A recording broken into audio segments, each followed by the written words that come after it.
አዲስ አበባ ውስጥ ወደሚገኝ አንድ ትንሽ ሱቅ ጎራ ይላሉ። ትናንት አንድ ዳቦ 15 ብር ነበር፣ ዛሬ ግን 20 ብር ገብቷል። የመኪናውን ዳሽቦርድ ያሉ ነዳጅ እያበራ ነው። ብዙ ቦታ ነዳጅ ማደያ ረገጡ፣ አሰሱ። ነዳጅ የለም የሚል አስቀምጠው በገመድ በሩን ዘግተውታል። በአጋጣሚ ነዳጅ ያለበት ቦታ ማደያ ከደረሱ ረጅም ሰልፍ መጠበቅ አይቀሬ ነው። የምግብ ዘይትና ሌሎች ሸቀጣሸቀጦች በየቀኑ እየጨመሩ ያድራሉ። ከዚያም ምክንያቱን ይሰማሉ። ከዚህ በሺዎች ኪሎ ሜትሮች ርቆ የተቀሰቀሰ ጦርነት ነው። ነገር ግን እውነተኛው ጥያቄ ይህ ነው። ይህ ዝም ብሎ የዋጋ ግሽበት ነው ወይስ ከጦርነቱ ባሻገር የብር የመግዛት አቅም በዝምታ እየተንኮታኮተ ነው? ይህንን ለማወቅ በምድራችን ላይ አንዲት ቦታን እና ያላትን ተጽዕኖ በሚገባ መረዳት አለቦት።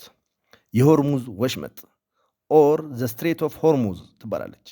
ይቺ ጠባብ የባህር መስመር የዓለምን 20% የነዳጅ አቅርቦት ታሳልጣለች። እስቲ ይህንን ያስቡ። እርስዎ ወዳሉበት ከተማ የሚያስገባው ብቸኛው መንገድ በድንገት ቢዘጋ ምን ይፈጠራል? ነዳጅ የለም፣ ሸቀጦች አይገቡም፣ ገበያ ላይ ያሉ አላቂ ዕቃዎች በፍጥነት እያለቁ ይመጣሉ። ዋጋ ሰማይ ይነካል። በዓለም አቀፍ ደረጃም እየሆነ ያለው ይህ ነው።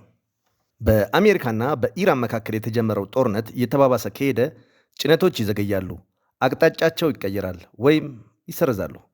የኢንሹራንስ ኩባንያዎች ለአደጋ ስጋት ወይም ለኢንሹራንስ ብቻ በእያንዳንዱ ጭነት ላይ ተጨማሪ $2000 እየጠየቁ ነው። ኢትዮጵያስ? እኛ ነዳጅ አናመርትም፣ ነገር ግን በገፍ እናስገባለን። ይህ ማለት ደግሞ የዋጋ ግሽበትን ወይም የኑሮ ውድነትን በቀጥታ ወደ ሀገራችን ኢምፖርት እናደርጋለን ወይም እናስመጣለን ማለት ነው። ነገሩን ግልጽ ላድርገው። የነዳጅ ዋጋ ሲጨምር የትራንስፖርት ወጪ ይጨምራል። የመርከብ ኢንሹራንስ ሲጨምር የማስመጫ ዋጋ ይኖራል። የውጭ ምንዛሪ ፍላጎት ሲጨምር የብር ዋጋ ይዳከማል። የኢትዮጵያ ብር ጫና ውስጥ ያለው በዓለም አቀፍ ቀውስ ብቻ አይደለም፣ ለዶላር ካለን ከፍተኛ የውስጥ ፍላጎትም ጭምር ነው። ንግዶች ዕቃ ለማስመጣት ዶላር ይፈልጋሉ፣ አቅርቦቱ ግን እጅግ ውስን ነው። ውጤቱስ የብር ዋጋ መዋዠቅና አለመረጋጋት። አሁን ደግሞ ኤፍኤምሲጂ ወይም በፍጥነት የሚሸጡ የፍጆታ ሸቀጦችን እንመልከት። እነዚህ የዕለት ተዕለት ፍላጎቶችና ፍጆታዎች ናቸው። አብዛኞቹ በዶላር ላይ የተመሰሩትና ከውጭ የሚገቡ በመሆናቸው የማጓጓዣ ወጪ ሲጨምር ያ የጨመረው ወጪ ያንን ሸቀጥ እስከሚቸረቸርበት ሱቅ ተከትሎ ገብቶ በሱቅ መደርደሪያ ላይ በመቀመጥ የሸማች እጅን ይጠብቃል። ከዚያም በነዳጅ ምክንያት ተንከባሎና አድጎ የመጣው የዋጋ ግሽበት አንድ ዕቃ በገዙ ቁጥር የእርሶን ኪስ በፍጥነት ዶግ አመድ ያደርገዋል። ብሔራዊ ባንክ ችግሩን በስርዓቱ ለማረጋጋት እየሞከረ ነው። የውጭ ምንዛሪ ሪፎርም፣ ጥብቅ ቁጥጥሮች፣ የጥሬ ገንዘብ ፍሰት ማስተካከያዎች። ግን ፈተናው እዚህ ጋር ነው። ዓለም አቀፍ ማዕበልን በሀገር ውስጥ መሳሪያዎች ብቻ መቆጣጠር አይቻልም። በዓለም አቀፍ ማዕበል ላይ ለመንሳፈፍ ከበሳል ፖሊሲና ቅድመ ዝግጁነት ባሻገር ጠንካራ የኢኮኖሚ ተጽዕኖ ፈጣሪ መሆንም ያስፈልጋል። ያለበለዚያ ግን እንደ ሀገራችን ባሉ በኢኮኖሚ ድሃ የሆኑ ሀገራት ላይ ዱላው ከፍተኛ ይሆናል። የኑሮ ውድነቱ የእያንዳንዱን ሰው እጅ እየጠመዘዘ ኪስን ያራቁታል። አብዛኛው ሰው የሚደነግጠው እዚህ ጋር ነው። ምንም ማድረግ ስለማይችል አይኑ እያየ ዛሬ የሚገዛውን ዕቃ ከትናንት እጥፍ ድርብ ከፍሎ ይገዛል። ብልህ ተዋናዮች ግን አቋማቸውን ያስተካክላሉ። ከግዢ ሊስታቸው ላይ አላስፈላጊ ነገሮችን ይቀንሳሉ ወይ ይተዋሉ። ከዛ ካለፈም እንደዚህ አይነት ሁኔታዎችን ለዘላቂ ኢኮኖሚ ለውጥ ለመጠቀም እርምጃ ይወስዳሉ። በዚህ ሁኔታ ውስጥ ለመትረፍ ወይም ሁኔታውን እንደ ድል ቆጥሮ ለመለወጥ ብዙ ስልቶች ቢኖሩም ዛሬ እነዚህን ሶስትና ዋና ዋና ስልቶችን አብረን እናያለን። እንደዚህ የዓለም የቢዝነስ ሁኔታዎችን ለመረዳትና የመፍትሄ ሀሳቦች ቶሎ ቶሎ እንዲደርሶት ሚኪ ቢዝነስን ሰብስክራይብ ያድርጉ፣ ቤተሰብ ይሁኑ፣ የልብ ምልክቷን በመጫን ለሌሎች ያጋሩ። አሁን በቀጥታ ወደ መፍትሄዎቹ። መፍትሄ 1 ወደ ዲጂታል ስራዎችና ዲጂታል ኤክስፖርት መሸጋገር። ለንግዶ ዶላር ከጠፋ ራስዎ ዶላርን ፈልገው ያገኙት። ዲጂታል አገልግሎቶች መርከብ፣ ነዳጅ ወይም ሎጂስቲክስ አይጠይቁም።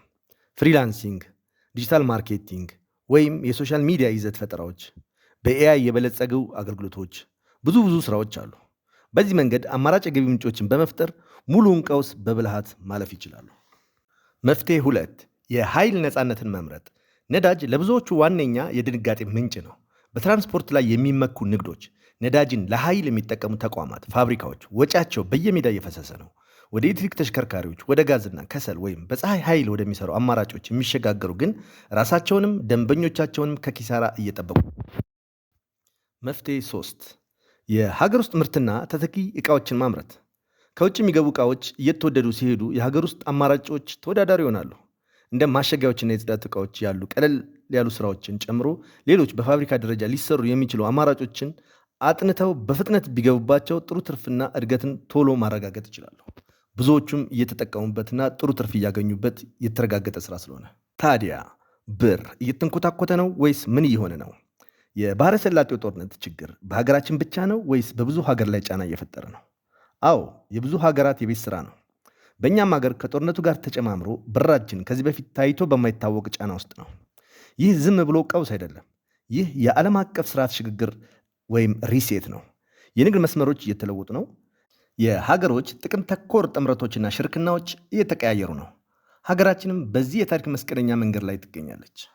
ለውጡን የሚረዱ ገንዘባቸውን ይጠብቃሉ፣ ያበዛሉ። ቀድሞ የሚንቀሳቀሱ ደግሞ ሀብት ይፈጥራሉ፣ ይገነባሉ።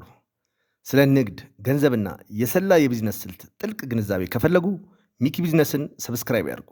ምክንያቱም እንዲህ ባሉ ወቅቶች መረጃ ብቻውን ኃይል አይደለም፣ ወደ ተግባር ቀድሞ መግባት በጣም ያስፈልጋል። በሚቀጥለው ቪዲዮ እስከምንገናኝ ቸርን ሰንብት።